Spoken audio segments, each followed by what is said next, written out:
कैसे हैं आप सब? होप सो आप सब बढ़िया होंगे। बच्चों, लास्ट क्लास में मैंने आपको जर्नल एंट्रीज का कॉन्सेप्ट क्लियर करा।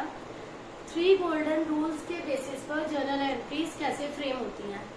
After that our next step is कि जर्नल एंट्रीज की रिकॉर्डिंग होने के बाद हम क्या करते हैं, समराइज करते हैं किसको, similar transactions which are related to same nature, like all entries which are related to cash. वो कैश बुक प्रिपेयर करते हैं हम उन सबके लिए। सारी कैश की एंट्रीज जो है वो हम कैश बुक में डालेंगे। एंड अदर देन दैट, जो एंट्रीज कैश बुक में रिकॉर्ड नहीं होगी, सपोज कोई क्रेडिट की एंट्री है, हमने क्रेडिट पे परचेज करा या क्रेडिट पे सेल करा या फिर परचेज रिटर्न है, सेल रिटर्न है, उसके लिए हम बनाते हैं बच्चों सब्सिडरी बुक्स, जो इसके बाद नेक्स्ट चैप्टर है। तो हम सीक्वेंस वाइज चलेंगे। फर्स्ट ऑफ ऑल आपने रिकॉर्डिंग ऑफ ट्रांजैक्शन सीखा, जिसको हमने नेम दिया जर्नल एंट्रीज का। जर्नल एंट्रीज के बाद नेक्स्ट स्टेप आता है कि हम कैश बुक में रिकॉर्डिंग कैसे होती है। जिन एंट्रीज में कैश वर्ड आता है which are related to cash, only those entries will be recorded in cash book. तो बच्चों, कैश बुक का फॉर्मेट कैसा होता है, इन्हें कैसे रिकॉर्ड करते हैं, वो मैं आपको एक्सप्लेन करती हूँ। ये आपके लिए बिल्कुल न्यू कॉन्सेप्ट है। किस कॉलम को आपको ब्लैंक छोड़ना है, डेबिट साइड क्या है, क्रेडिट क्या है। लेट्स सी इसको कैसे बनाना है। This is debit side of cash book and this is credit side of cash book. जहां से भी आपको बच्चों कैश रिसीव होगा उसे हम डेबिट करेंगे। जो भी रिसिप्ट साइड है, जहां जहां से भी कैश आएगा वो डेबिट साइड पर रिकॉर्ड होगा, और जो भी पेमेंट्स होंगी वो क्रेडिट में आएंगी। All the payments are recorded on the credit side and जहां से कैश रिसीव होगा they will be recorded in debit side. अब इसमें बच्चों फर्स्ट आपका यहाँ बनेगा डेट का column, then particulars. First of all आप यहाँ डेट मेंशन करोगे, देन यहाँ पर्टिकुलर्स डिटेल आएंगी। Next is V number is voucher number, ये आपको ब्लैंक छोड़ना होता है बच्चों। Then is LF ledger folio, इसे भी आपने ब्लैंक छोड़ना है, यहाँ कुछ भी नहीं लिखना। Then is the amount, next is the date, next is the particulars, again voucher number, again LF ledger folio. ये आपको हमेशा ब्लैंक रखने हैं। वाउचर नंबर में भी आपको कुछ फिल नहीं करना एंड LF लेजर फोलियो भी आपका ब्लैंक रहेगा। And the last is the amount. Again repeat कर रही हूँ बच्चों, जिस डेट को जो भी ट्रांजैक्शन हुई है उसके लिए आप फर्स्ट कॉलम बनाओगे बच्चों डेट का कॉलम। देन उसकी हम जो डिटेल लिखते हैं उसके लिए होगा particulars, then V number is voucher number, then ledger folio blank रहेगा, then amount. This is the debit side and ये आपकी क्रेडिट साइड। अगेन जो पेमेंट करेंगे हम यहाँ डेट डालेंगे, देन उसकी एक्सप्लेनेशन आएगी पर्टिकुलर्स में। अगेन वाउचर नंबर को ब्लैंक छोड़ेंगे, लेजर फोलियो को ब्लैंक छोड़ेंगे एंड यहाँ पर अमाउंट डालेंगे।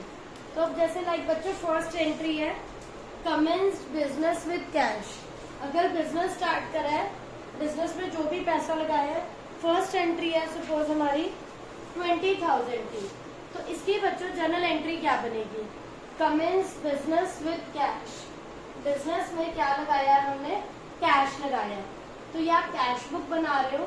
फर्स्ट एंट्री क्या होगी आपकी यहाँ पर, कैश अकाउंट डेबिट, 2 में कैपिटल अकाउंट। तो हम यहाँ कैश बुक में फर्स्ट एंट्री की किस डेट को हुई है, 1 मार्च 2012। 1 मार्च 2012 को आप यहाँ एंट्री पोस्ट करोगे टू कैपिटल अकाउंट। कितना अमाउंट है बच्चों आपका, 20,000 का। वाउचर नंबर में कुछ नहीं आएगा, लेजर फोलियो में ब्लैंक छोड़ोगे, तो यहाँ पर आपका अमाउंट आ गया बच्चों 20,000। नेक्स्ट एंट्री है बॉट गुड्स फॉर कैश। अब आपने गुड्स परचेज करे तो जर्नल एंट्री क्या बनेगी, purchases account debit to cash account. तो कैश बुक में ये पेमेंट साइड पे आएगा बच्चों, बाय परचेजेस के नेम से। ये कौन सी डेट को एंट्री हुई है? 2 मार्च को। आपने गुड्स खरीदे हैं, कितना अमाउंट के गुड्स बाय करे हैं? 5000। बाय परचेजेस करके अमाउंट में हम डालेंगे 5000 का अमाउंट। फाइन। इसके बाद नेक्स्ट है बच्चों sold goods for cash. Goods बेचे तो क्या रिसीव हुआ? कैश। टू सेल्स, जब भी बच्चों कैश आएगा वो डेबिट साइड पे आप रिकॉर्ड करोगे टू सेल्स अकाउंट। कितना अमाउंट है आपका यहाँ पर? 4000 का। ये एंट्री हुई है बच्चों 5 मार्च को। 4000 आप यहाँ पे लिखोगे टू सेल्स करके कि हमें गुड सेल करने पर ये कैश रिसीव हुआ। फाइन। इसके बाद बच्चों नेक्स्ट एंट्री है आपकी goods purchase from Ravi on credit. आपने गुड्स खरीदे हैं रवि से क्रेडिट पर, तो उधार पे लिए हैं, तो ये हम बुक बना रहे हैं कैश की। तो कैश बुक में आप सिर्फ वही एंट्रीज रिकॉर्ड करोगे जो कैश से रिलेटेड है। क्रेडिट की कोई भी एंट्री रिकॉर्ड नहीं होगी। तो हम यहाँ पर जो क्रेडिट की एंट्री है, क्रेडिट पे बाय करा या क्रेडिट पे सेल करा, उस एंट्री को हम यहाँ पर रिकॉर्ड नहीं करेंगे। देन है पेड टू रवि। आपने रवि को पे करे 7000। अब हम रवि को पे कर रहे हैं 7000। इसकी जर्नल एंट्री क्या होगी? Ravi to cash debit the receiver. Ravi के पास कैश जा रहा है, रवि डेबिट होगा। और देखो बच्चों, हम पेमेंट साइड है, यहाँ कैश जा रहा है, तो इसको हम डेबिट में नहीं लिखेंगे। डेबिट साइड पे ओनली वही एंट्रीज आती है जब आपको कैश रिसीव होता है। क्रेडिट में वो एंट्रीज आती हैं जब हम कैश पे करते हैं। तो बाय रवि करके अमाउंट आएगा हमारा 7000 का, जो हमने रवि को पे करा। फाइन। इसके बाद बच्चों नेक्स्ट एंट्री है कैश सेल्स।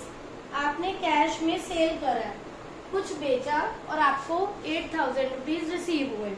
ये एंट्री है 15 मार्च की। कुछ सेल करे गुड्स और आपको कैश रिसीव हुआ 8000। कैश आया, क्यों आया? क्योंकि आपने गुड्स सेल करे हैं। देन नेक्स्ट एंट्री है 18 मार्च की। 18 मार्च की एंट्री में आपने क्या करा? फर्नीचर परचेज करा फॉर ऑफिस यूज। तो उसकी एंट्री क्या होगी? Furniture account debit to cash account. तो हम यहाँ लिखेंगे बाय फर्नीचर। फर्नीचर कितने का बाय करा है? 6000 का। कैश जा रहा है, जब भी आप कुछ खरीदोगे पेमेंट करोगे क्रेडिट साइड पे आएगा। जब हम कुछ सेल करते हैं पैसा आएगा वो डेबिट साइड पे आएगा। नेक्स्ट एंट्री है इसके बाद बच्चों पेड वेजेस। अब अगर वेजेस पे कर रहे हैं, जर्नल एंट्री क्या होगी उसकी बच्चों? यहाँ पर आपका रूल लग रहा है nominal account, wages account debit to cash account. तो आप कैश बुक में पेमेंट साइड पे लिखोगे बाय वेजेस। 20 डेट की एंट्री है 20 मार्च की। बाय वेजेस करके कितने वेजेस पे करे हैं? 380। फाइन। इसके बाद बच्चों नेक्स्ट एंट्री है रेंट पे करा है आपने 400 का। बाय रेंट 21 मार्च को रेंट पे करा 400। जितनी भी पेमेंट्स हैं आप उन्हें क्रेडिट साइड पे रिकॉर्ड करते जाएंगे एंड जहां से आपको कैश रिसीव हो रहा है वो डेबिट साइड पर हम रिकॉर्ड करेंगे। नेक्स्ट है बच्चों रिसीव्ड कमीशन। अब कमीशन मिल रहा है आपको, बट कमीशन की फॉर्म में क्या रिसीव हो रहा है? कैश आ रहा है। कमीशन की फॉर्म में हमें कैश मिल रहा है, तो इसकी एंट्री क्या होगी? कैश अकाउंट डेबिट टू में कमीशन। कमीशन मिल रहा है आपको, ये कौन सी डेट को? 26 डेट को 600 का कमीशन मिल रहा है। 26 मार्च को 600 रुपीज का कमीशन रिसीव हो रहा है। तो यहाँ पर हम अमाउंट में लिखेंगे 600, क्योंकि आपको कमीशन के नेम से क्या आ रहा है बच्चों? कैश रिसीव हो रहा है। तो कैश बुक में जब भी आपको कैश रिसीव होगा हम डेबिट में लिखेंगे और जब भी पेमेंट होगी उसको हम क्रेडिट में रिकॉर्ड करेंगे। आपको इस बात का ध्यान रखना है कि किसी भी फॉर्म में कैश रिसीव हो, रेंट की फॉर्म में, सैलरी की फॉर्म में या फिर कमीशन की फॉर्म में, तो वो यहाँ पर आएगा डेबिट साइड में। फाइन। इसके बाद नेक्स्ट है विड्रू फॉर पर्सनल एक्सपेंसेस। हमने अपने पर्सनल एक्सपेंसेस के लिए बिजनेस से कुछ अमाउंट विड्रॉ करा, वो अमाउंट है बच्चों 1000 का। 1000 का अमाउंट आपने विड्रॉ करा है। 1000 का अमाउंट जो है वो आपकी ड्राइंग्स है। बिजनेस से पर्सनल यूज के लिए जब भी पैसा निकलेगा उसको आप नेम दोगे ड्राइंग्स का। तो ये ड्राइंग्स कहाँ पर रिकॉर्ड होगी? कैश निकाला है आपने तो ये बाय ड्राइंग्स करके 1000 रुपीज यहाँ पर आएंगे। बाय ड्राइंग्स 1000 कितना अमाउंट है ये? 28 डेट को 1000 रुपीज का अमाउंट आया आपकी ड्राइंग्स में। फाइन। नेक्स्ट एंट्री है पेड सैलरी। सैलरी पे करी आपने 31 मार्च को। अगेन एक्सपेंस है। जनरल एंट्री क्या होगी? Salary account debit to cash. तो ये रिसिप्ट नहीं है, पेमेंट है। तो बाय सैलरी करके आप कितनी सैलरी दे रहे हो? 900। यहाँ पर आपकी एंट्रीज पूरी हो गई। क्वेश्चन में जितनी भी एंट्रीज थी मैंने आपको एक्सप्लेन कर दी। अब इसके बाद नेक्स्ट स्टेप क्या होगा बच्चों? आप इन एंट्रीज का जो भी सम बन रहा है आप इसका टोटल करो दोनों साइड का। यहाँ पर हमारा टोटल आ रहा है 32,600। फाइन। डेबिट और क्रेडिट में भी करो टोटल। 12,000, 18,000, 19,000,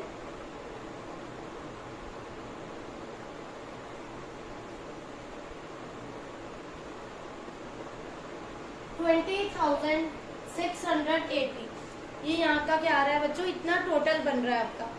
अब आपका जो क्रेडिट का टोटल है वो कम है, डेबिट का टोटल ज्यादा है, तो हमें इनको इक्वल करना है। अगर आपका इधर टोटल कम होगा इधर ज्यादा होगा तो हम यहाँ पे बैलेंस लिखेंगे। अब आपका क्रेडिट का टोटल कम है तो कितना कम है हम देखते हैं। 32,600 में से 20,680 को सब्ट्रैक्ट करेंगे। ये आ रहा है बच्चों 11,920। ये एंट्री होगी बच्चों हमेशा 31 मार्च को जब आप बैलेंस करोगे। इसको नेम दो बाय बैलेंस CD। जब आप दोनों साइड्स का टोटल इक्वल करते हो, यहाँ पर टोटल आपका ज्यादा है, यहाँ का टोटल आपका कम है, दोनों साइड्स को इक्वल करना है, उसको नेम देंगे हम बाय बैलेंस CD। 11,920। अब आपका ये दोनों साइड्स का टोटल क्या हो गया? Equal. Again I am repeating, यहाँ का टोटल अगर कम है यहाँ का ज्यादा है तो उन दोनों को इक्वल करेंगे। यहाँ वर्ड आएगा टू बैलेंस CD। जिधर का भी टोटल कम है, वेदर वो डेबिट साइड है या फिर वो क्रेडिट साइड है, दोनों में से जिस साइड का टोटल कम है उधर आप लिखोगे CD word. To balance CD भी हो सकता है, बाय बैलेंस CD भी हो सकता है। अब यहाँ पर आपने इसको क्लोज कर दिया। इसकी ऑपोजिट साइड होगी, ये क्रेडिट है, ऑपोजिट साइड होगी डेबिट साइड। डेबिट साइड पे सेम बैलेंस आप 1 अप्रैल, नेक्स्ट मंथ की डेट है 1 अप्रैल, ये सेम बैलेंस को यहाँ पर हम फॉरवर्ड करते हैं टू बैलेंस BD के नाम से। This is by balance CD। Same balance यहाँ पर आप फॉरवर्ड करो 11,920। देखो बच्चों इधर कम है यहाँ ज्यादा है, आप इधर टू बैलेंस CD लिखो। उस केस में आपका बाय बैलेंस BD इस साइड आएगा और 1 अप्रैल की डेट है। यहाँ पर CD आ रहा है तो नेक्स्ट मंथ की 1st डेट को हम ये बैलेंस को ब्रॉट डाउन करेंगे। ये रूल है जो आपके सभी क्वेश्चंस में अप्लाई होगा। तो बच्चों ये मैंने आपको आज कराया है single column cash book. Single column cash book क्यों बोला इसे? बिकॉज यहाँ पर ओनली सिंगल कॉलम था, ओनली कैश का। नेक्स्ट आगे आगे मैं आपको इसमें कैश और बैंक 2 कॉलम वाली कैश बुक कराऊंगी जो एग्जाम पॉइंट ऑफ व्यू से बहुत इंपॉर्टेंट है एंड वो भी आपको समझनी। जब तक आपको ये समझ नहीं आएगा वो कॉन्सेप्ट क्लियर नहीं होगा। तो it is better for you कि आप इसकी अच्छे से प्रैक्टिस करो। ये कॉन्सेप्ट क्लियर हो जाएगा तो आपको डबल कॉलम कैश बुक करने में भी प्रॉब्लम नहीं आएगी। तो नेक्स्ट क्लास में हम डबल कॉलम कैश बुक करेंगे। यहाँ हमारा ये सिंगल कॉलम कैश बुक का कॉन्सेप्ट फिनिश होता है। तो होप सो बच्चों आप सबको ये एंट्रीज, ये कैश बुक का फॉर्मेट, ये सब क्लियर हो गया होगा, कोई डाउट नहीं होगा। Still you are having any doubt please ask in comment section. And if अगर आपको वीडियो अच्छी लगी हो तो please like share and subscribe करना मत भूलिएगा। Thank you.